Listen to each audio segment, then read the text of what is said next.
أعوذ بالله من الشيطان الرجيم. بسم الله الرحمن الرحيم. وقالت طائفة من أهل الكتاب آمنوا بالذي أنزل على الذين آمنوا وجه النهار واكفروا آخره لعلهم يرجعون. ولا تؤمنوا إلا لمن تبع دينكم قل إن الهدى هدى الله أن يؤتى أحد مثل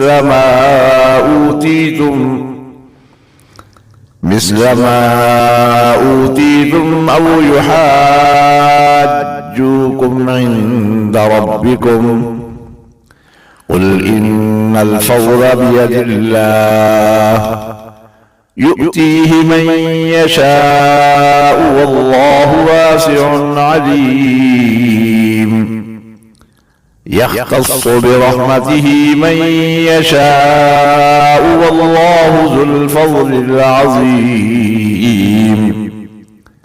ومن أهل الكتاب من إن تأمنه بقنطار يوده إليك ومنهم من إن تأمنه بدينار لا يؤده إليك إلا ما دمت عليه قائما ذلك بأنهم قالوا ليس علينا في الأميين سبيل ويقولون على الله الكذب وهم يعلمون. بلى من أوفى بعهده واتقى فإن الله يحب المتقين. إن الذين يشترون بعهد الله وأيمانهم ثمنا قليلا أولئك لا خلاق لهم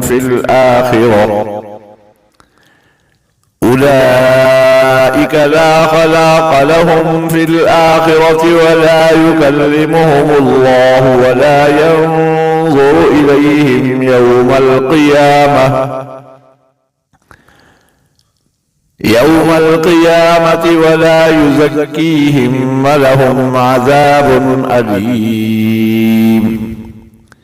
وإن منهم لفريقا يلوون ألسنتهم بالكتاب لتحسبوه من الكتاب وما هو من الكتاب ويقولون هو من عند الله وما هو من عند الله ويقولون على الله الكذب وهم يعلمون.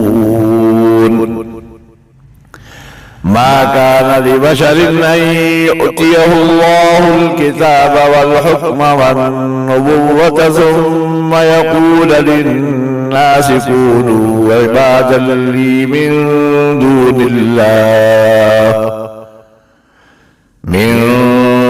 الله ولكن كونوا ربانيين بما كنتم تعلمون الكتاب وبما كنتم تدرسون.